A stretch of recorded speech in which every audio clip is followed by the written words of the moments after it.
오늘 코로나 시대에 힘들고 고통스러운 이 시대에도 하나님 앞에 예배드리러 나온 사랑하는 성도 여러분과 또 유튜브 동영상 예배드리는 모든 이에게 하늘로부터 내리는 큰 축복과 은혜가 임하기를 축복합니다.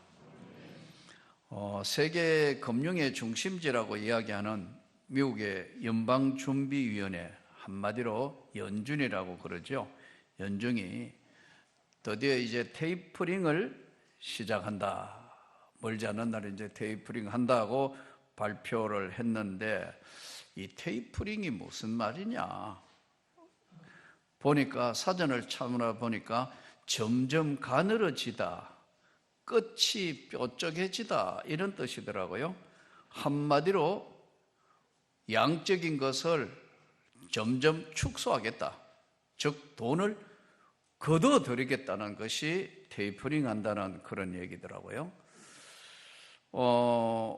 오늘날 참 시대가 하도 요상하고 힘들어서 거의 이제 이자가 없던 미국이 드디어 테이퍼링을 하면서 금리를 올리겠다고 공언을 하기 시작했어요. 한국은행은 그 미리 맞춰서 며칠 전에 이미 이제 금리를 올렸습니다. 근데 우리나라는 지금 현재 상황이 이러다가 보니까 여야 대통령 후보들은 어떻게 하면 돈을 풀어야 되느냐 하는 연구만 하고 있는 것 같아요. 과연 이게 괜찮을 것인가 참 걱정도 되고, 이거 다시 IMF 같은 사태가 또다시 오는 건 아닌가. 우리나라는 돈을 찍어내는 나라가 아닌데, 미국 같은 경우에는 뭐 돈 모자라면 그냥 뭐 달러 찍어내기만 하면 되지만, 우리는 소위 기축통화가 아닌데 이거 괜찮은 것인가. 점점 쌓이고 해서 돈의 가치도 떨어지고 인플레 되고 지금 뒤죽박죽이 되어 있는데, 2017년 기준으로 보니까 국제 결제 비중, 즉 국제적으로 돈을 거래하는 비중이 보니까 미국이 39.8% 달러죠. 유로화가 33.1%, 파운드화가 7.4%, 엔화가 3.1%, 캐나다 달러가 1.9% 이렇게 잡혔어요. 이제 중국도 끼어들게 해서 드디어 안 되니까 이제 중국도 자기 편을 끌어들여서 위엔화로 결제하고 하겠다 해서 하지만 아직은 큰 위력을 발휘를 못하는 것 같아요. 그때나 지금이나 사실 인간이 사는 삶의 중심에는 경제라는 흐름이 있어요. 즉 돈 문제 아니에요. 돈 문제. 더 바꿔 이야기하면 절박한 사람에게는 이게 뭐예요? 빵 문제. 경제를 움직이는, 혈액과 같이 경제를 움직이는 돈 문제. 돈이 없고 가난해지면 어쩔 수 없이 돈벌이로 밖으로 나가야 된다고 얘기해요. 여러분이 강건하고 물질에도 풍성하기를 축복합니다. 정말 이거 힘든 문제예요. 먹을 것이 없다, 또 뭘 할 게 없다. 지금 뭐 전 세계 오늘 보니까 터키는 리라화가 폭락해가지고 지금 엉망진창이 되어서 난리도 아니더라고. 선진국이었던 그리스도 아주 힘드니까 길거리로 다 쫓아 나왔더라고. 이란도 지금 제재를 하니까 지금 뭐 난리도 아니고, 어떻게 경제가 풀어갈지 모르겠는데, 우리는 지금 돈 풀 연구만 여야가 하니까 이 괜찮을까 하는 염려가 돼요. 기도해야 할 줄 믿습니다. 기도하면서 이것은 하나님께서 은혜를 주셔서 잘 극복해야 돼요. 예수님 당시에, 신약 성경이 기록될 예수님 당시에도 화폐 단위가 여러 개였습니다. 유대 나라에는 머나, 달란트, 세겔. 머나는 달란트의 60분의 1이고요. 달란트는 금, 은이 약 15배가 되는 당시의 금액이었어요. 그리고 세겔은 성전 들어갈 때 내는 게 주로 세겔이었습니다. 그래서 성전세의 2배가 세겔이었습니다. 세계를 지배하고 있었던 로마의 돈 단위는 고드란트, 혹시 들어보셨는가 모르겠는데 아사리온, 그리고 데나리온. 이 데나리온이 이제 일반 노동자의 하루 품삯인데, 오늘 이야기하면 이 데나리온이 당시에 돈의 전체 흐름의 축도였습니다. 오늘날 이야기하면 100불짜리 US 달러, 뭐 비유가 비슷한지 모르겠습니다만 이렇게 일반 노동자 하루 품삯, 그 다음에 오늘날 유럽에 해당하는 랩돈, 고드란트, 드라크마, 여러분 다 들어보셨을 거예요. 그런데 그때나 지금이나 돈이 없고 모자라면 결국은 일하러 가야 되고 그야말로 죽을 고생해야 되고 살아가야 되는 것이 경제라 이거예요. 다시 한번 말씀드립니다. 오늘 말씀을 들으며 여러분의 삶이 풍성해지기를 축복합니다. 풍성해져야 돼요. 풍성한 것이 없으면 정말 고통스럽다. 오늘 예수님께서 본문은요, 이 사복음서에 다 나타난 우리가 너무나 잘 아는 오병이어, 보리떡 5개와 물고기 2마리로 5,000명이 먹고 12광주리가 남았다. 이 가능한가요? 인간의 힘으로는 불가능해요. 가능하지 않아요. 우리 이야기로 하면 말도 안 돼. 그런데 어린이가 가져온 이 보리떡 5개와 물고기 2마리로 예수님이 축사하시고 나누어 주니까 5,000명이 먹고도 남았다. 이것을 본 군중들이 자기들 마음으로 결정한 거예요. 예수님만 따라다니면 먹는 문제는 해결이 다 됐다 이거. 왜냐하면 보리떡 5개, 물고기 2마리로 5,000명이 먹고 12광줄이 남았으니까 예수님을 지금 찾으러서 왕으로 세울까 봐 예수님 미리 피하셨어요. 산으로 미리 피하신 거예요. 그리고 이제 제자들은 가버나움으로 바다 건너 이제 지금 갈릴리 호수를 거쳐 바다 건너 디베라 바닷가라도 했으니까 건너서 가버나움으로 갔는데 그 가버나움으로 갈 때 예수님이 무리를 걸어가신 것이 내니 두려워하지 말라 한 것이 오늘 이 앞에 기록된 요한복음 6장의 전반부에 있는 내용들이에요. 이때 이제 그 무리들이 500리의 기적을 맛본 무리들이 예수님을 끝까지 찾아와서 이제 예수님이 피할 길이 없으니까 그 무리들과 제자들과 예수님이 오늘 이 본문은 직접 대화, 직접 선언 딱 2개로 나눠져.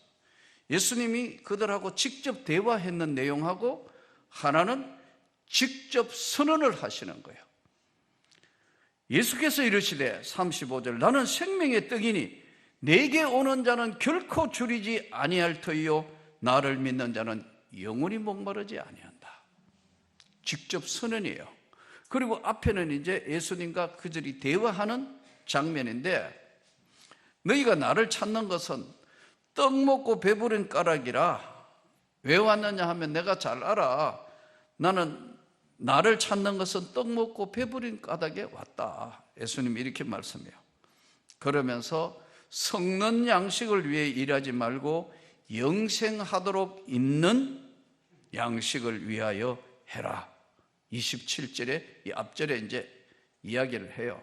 말씀하시니까 영생하도록 있는 양식을 위해서 해라. 썩는 양식을 위해서 하지 말고. 그게 이렇게 물어요. 예? 우리가 어떻게 해야 하나님 일을 하는 거요? 하나님의 일이 뭐요? 우리가 어떻게 해야 하나님의 일을 하오리까? 28절에 이렇게 말씀하니까 예수님이 말씀이요. 하나님의 보내신 자를 믿는 것이 하나님의 일이다. 하나님의 일이 뭐냐면 예수 믿는 거예요. 우리 찬양대가 오늘 이렇게 지금 이제 참 이 어려운 마스크 끼고 이렇게 하나님께 찬양하는데 이거요? 하나님이 일하신 거예요. 믿는 게 하나님이 일하는 거라고 예수님이 정확하게 첫 번째 대화에서 말씀하는 겁니다. 그러니까 이제 이들이 모여가지고 그러면 당신을 믿게 하시는 표적이 뭐요?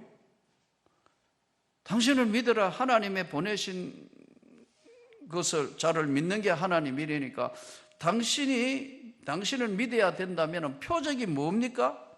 하시는 일이 뭐예요? 이러자 예수님이 이제 31절부터 오늘 본문이 시작돼요. 기록된 바 하늘에서 그들에게 떡을 주어 먹게 하였다 한과 같이 우리 조상들은 광야에서 만나를 먹었습니다. 출애굽기에 나오는 광야에서 만나 먹은 이야기를 예수님께 이들이 해요. 예수님께서 이르시되 내가 진실로 너희에게 이르노니 모세가 너희에게 하늘로부터 떡을 준 것이 아니라 내 아버지께서 너희에게서 하나님의 참떡을 주시나니. 유대인들은 모세가 준 것으로 생각하는데 정확하게 말씀하시는 거예요. 조상 덕분인 모세가 준 게 아니고 하늘에서 하나님이 내려주신 것이다. 그리고 이 만나는 일시적인 것이지 영원한 게 아니다. 내게 오는 자가 영원하지 만나를 먹은 것은 일시적인 것이다. 일시적인 것. 그러면서 너희가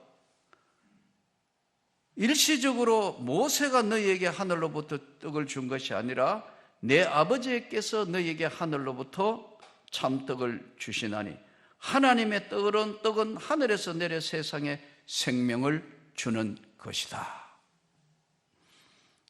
이 떡을 우리한테 주십시오.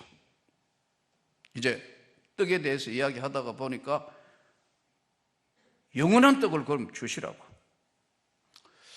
여기서 이제 예수님과 이들의 대화는 끝나고 예수님이 선언하는 말씀을 하시는데요. 사실 유대교와 기독교에 다른 점이 있습니다. 일반 사람들이 잘 모르는데 유대교는요, 하나님이 기독교하고 동시에 하나님이 세상을 창조한 것까지는 믿습니다. 모세 오경을 믿으니까요. 믿습니다. 하나님이 세상을 창조하셨다. 유대교도 믿고 기독교도 믿습니다. 우리도 믿는다는 거예요. 우리는 유대교하고 다른 것은 하나님이 세상을 창조하셨을 뿐만 아니라 그 아들 예수가 이 땅에 오신 것도 믿습니다. 믿습니까? 그 아들 예수를 우리가 믿는 거예요. 그리고 그 아들 예수 그리스도를 통하여 우리가 기도하면 하나님이 들어주시고 우리에게 은혜를 베푸시고 길을 인도해 주시고 함께 섭리하시는 것을 믿습니다. 우리 기독교예요. 유대교는요, 다른 것이 뭐냐면요, 하나님이 세상을 창조하셨지만은 세상은 아직 미완성 상태라고 믿는 사람들. 아직 메시아가 안 왔다 이거예요. 아직도 구원자가 안 왔어요. 유대교는 지금도 구원자가 올 걸 기다리고 있다는 거예요. 이게 다른 거예요. 그 유대인들의 세계관은요, 우리하고는 많이 다른 부분이 바로 그겁니다. 우리는 그 아들 예수 그리스도, 하나님이 인간의 몸을 입고 이 땅에 오신 예수 그리스도를 믿습니다, 여러분. 이거 안 믿으면 이건 기독교가 아닌 거예요. 잘못 믿으면 이단이 되는 거고, 엉터리 하면은 사이비가 되는 거예요. 그러니까 유대교와 기독교, 유대교는 아직도 메시아가 안 왔다고 생각한다고. 예수가 메시아가 아니래요, 저들은. 이슬람이 왜 우리하고 다른 거죠? 알라도 선지자고 예수도 선지자고 아브라함도 선지자라고 믿어요. 이게 지금 아직도 안 왔고, 그거는 아예 예수가 하나님의 아들이 아니라고 믿는 것이 바로 이슬람이란 말이에요. 우리는 그 아들 예수가 이 땅에 온 주님인 걸 믿습니다. 예수님이 그래, 내게 오는 자는 결코 줄이지 않고, 내게 오는 자는 결코 배고파 죽는 일이 없다. 나에게 오는 자는. 그러시고 말씀하시기를, 나를 믿는 자는 영원히 목마르지 않을 거다. 왜냐하면 그 안에는 영생하는 솟아나는 샘물이 될 것이니까. 믿습니까? 그래서 유대인들은 창조하시고 아직도 미완성 상태로 구원자가 오시지 않았기 때문에 유대인들은요, 굉장히 우리하고 세계관이 다른 것이 하나 있어요. 배움이 인생에서 가장 중요한 거라고 생각합니다. 우리는 배운 걸 어디에서 배우죠? 주로 책에서 배우잖아요. 책에서 배운다고. 그래서 공부 잘해가 어느 좋은 대학 가고 좋은 직장에 가고, 유대인들은 그게 아니고요, 가정에서부터 배우는 거예요. 우리 많이 들어보셨죠? 탈무드, 지혜서.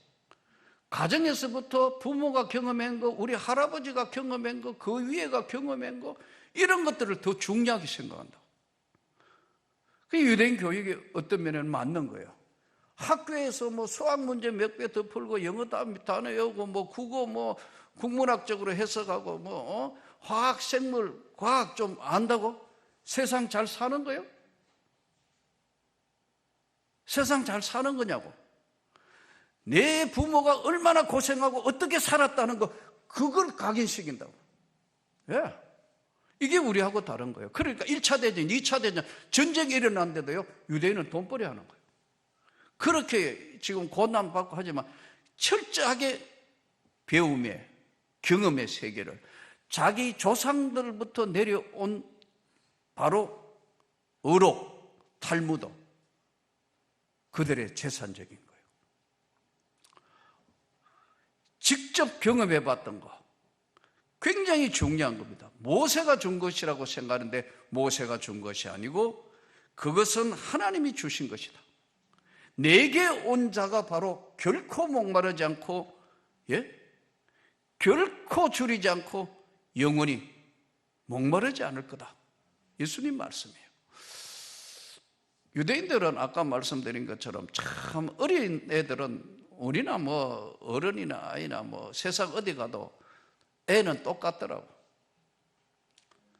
예전에 폴란드 갔을 때 아우슈비츠 수용소를 한번 선교사님이 이 목사님 같이 가봐야 돼요 해서 사실 2번 갔다 왔는데, 아우슈비츠 수용소가 그 오시 비행침이라 그러더라고요. 거기는 아우슈비츠, 우리에게 알려진 아우슈비츠 수용소. 참 어마어마하더라고, 규모가. 그래서 선교사님하고 갔어요. 가가 이렇게 보니까 야, 철조망하고 그 감시탑하고 보니까 정말 서늘해요. 거기 뭐 큰 세파트가 지키고 있고 이중 철조망에 이제 들어갔어요. 그 아이들하고 해필 갔는데 이 지금 이스라엘에서 수학여행 온 거예요, 아이들이. 수학여행, 여름이었어요. 수학여행 오니까 애들이 물 한 통씩 들고 뭐 이런저런 이야기 하면 애들이 뭐 중학교 학생들 지금 한창 사춘기 애들이 누가 감당해요? 그렇잖아요. 그 뭐 애들하고 있으니까 막 시끌시끌해요. 막 이거 그 이제 선생님 통제도 안 되더라고. 그래서 이제 역시 출신이 선생 출신이라서 그런지 몰라도 야, 저 인솔자 힘들겠다 선생님 말도 안 들어. 이제 어쨌든 들어가 해가 이제 들어갔어요. 너희 조상들이 여기서 아우슈비츠 수용소에서 가스실에서 어떻게 죽었는가, 어떤 고난을 받았는가 막 설명을 하더라고.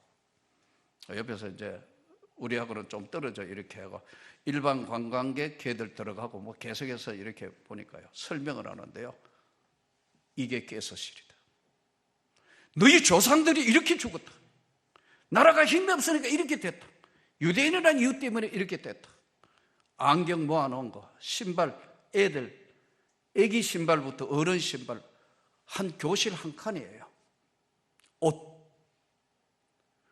그 설명을 듣던 애들이 이제 같이 갔으니까요 벌벌 떨다가 물을 떨어뜨렸다고.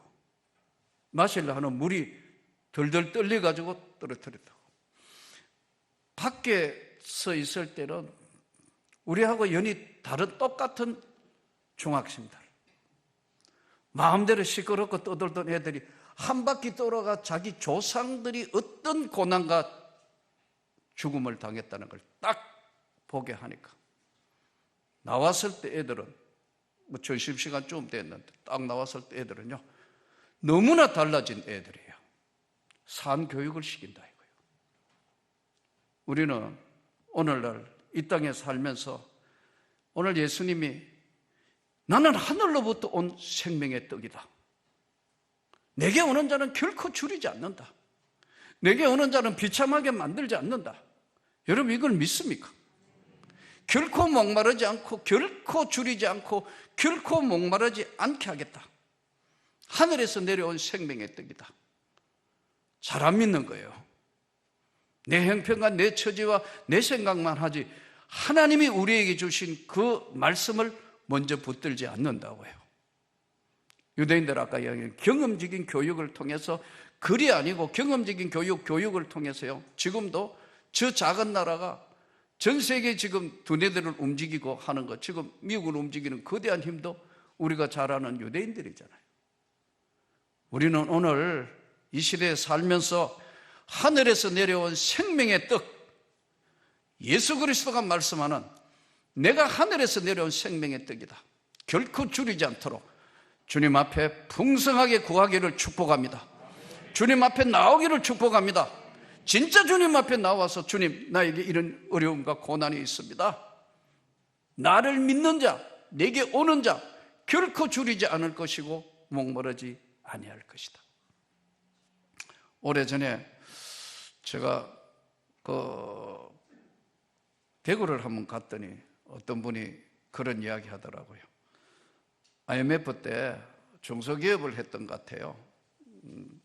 IMF 때 중소기업을 했는데 아마 저보다는 한 10년 연배 되신 것 같아요. 그 이제 친구들 이야기예요. 친구가 아마 중소기업을 하다가 부도가 난 것 같아요. 부도가 났으니까 여러분 얼마나 힘들겠어요? 부도 나니까 뭐 정말 고통스럽고 힘들고, 거기다가 부도만 난 게 아니고 이제 맡겨놓았던 어음을 돌리니까 이 어음 막으려면 보통 문제가 아니고, 거기다가 또 누가 믿었던 사람이 담보까지 사기친 것 같아요. 그래서 이제 이 남자분이 아들이 셋이었다는데 아들은 다 키워서 이제 결혼을 했고, 이제 부인이 아무리 남편이 너무 실망하고 우울증이 있고 막 힘드니까 아무리 달래도 이제 안 되는 거예요. 그게 남편이 이제 죽으려고 금호강에 들어가가지고 물에 빠져 죽으려고, 아마 여름이었던 것 같아요. 그래 여름에 가가지고 이제 물에 빠지려고 안에 들어가 보니까 옆에 텐트 치고 있는 사람 보는 사람이 너무 많아가지고, 예. 그래 죽으면 시체가 붕 떠가 있어가지고 저 사람들 다 볼 것 같아서 한참 더 갔다가 나왔대요. 그래서 이제 좀 텐트가 없어지고 그러면 들어간다고 생각해가지고 기다리다가 보니까 늦가을이 됐대요. 그래가지고 또 물에 들어갔는데 너무 차가워 안 되겠더래요. 그래서 못 죽었대요. 그러니까 부인이 아무리 이야기해도 사람이요, 본인이 바뀌어야지 바뀌지 않는 거잖아요, 사람이란 건. 그래서 도저히 안 되니까 남편한테 그랬대요. 당신 나하고 결혼할 때 어차피 아무것도 없이 했잖아. 나하고 결혼할 때는 당신 직원이었고 사장도 아니고 뭐 나하고 결혼할 때 아무것도 없이 그냥 둘이 그냥 살고 열심히 살아서 이만큼 이루었다가 여러분 뭐 이렇게 해가지고 참 당신 이렇게 됐는데 뭐 그렇게 할 거 있냐. 이제 애들도 결혼식 있고 이제 살면 되는 거 아니냐. 그래도 남편한테는 이게 안 들리는 거예요. 여러분 잘 살다가 못 살면요 진짜 힘들어요. 내가 이런 이야기 하는 건 나는 잘 살다가 못 사는 게 아니고 그런 걸 안 해봐서 그런지 모르겠는데, 여러분 진짜 잘 살다가 부도 나가 힘든 사람들은요 사람이 하루 저녁에 어떻게 할 수가 없어요. 사람들 못 만나죠, 창피하죠, 자존심 상하죠, 다 끊기거든요. 그러니까 여러분 이런 일이 없기를 바랍니다. 예, 예수님 앞에 오면 그래요. 다 내게 오는 자는 결코 줄이지 않게 하겠다, 목마르지 않게 하겠다. 제가 개척교회 때 해보니까요, 진짜 방 안에서 해보면 힘들 때는요 어디 가가 100만 원만 좀 빌리려 해도 아무도 내가 나타나면 다 피하더라고. 가난은 우리 죄가 아니에요. 그렇다고 자랑할 것도 못 돼요. 그분이 결국은 술 먹고 방황하고 어느 날 식당에 갔는데, 식당에 아마 예수 믿는 사람이 그걸 이렇게 이제 다 패를 해놨는데 거기에 수고하고 무거운 짐진 자들아 다 내게로 오라, 내가 너희를 쉬게 하리라. 그 계절을 밥 먹다가 보고 난 뒤에 가슴에 너무나 와닿아가지고 집으로 돌아가서 아내 보고 교회 가자, 지금부터 교회 가자. 그래서 새로운 인생을 살았는데, 아마 좀 힘들었을 때 아마 부도 처리하는 과정에 있었던 사람 한 사람의 도움을 얻어서 많이 회복돼가 거전하고 거의 회복된 상태가 됐다고 그러더라고. 내가 그 이야기 듣고 이야 대단하다. 그렇습니다. 저는 한 절에 던지는 하나님의 말씀, 나는 하늘에서 내려오는 생명의 떡이다 믿습니까? 결코 줄이지 않게 한다. 목마르지 않게 한다. 오늘 이 주의 말씀을 붙들고 지금 세상이 뒤죽박죽 되어 돌아가지만 하나님 백성은 결코 줄이지 않고 목마르지 않게 한다는 이 주의 말씀을 붙들고 분명하게 기도하며 승리하기를 주 예수 이름으로 축복합니다.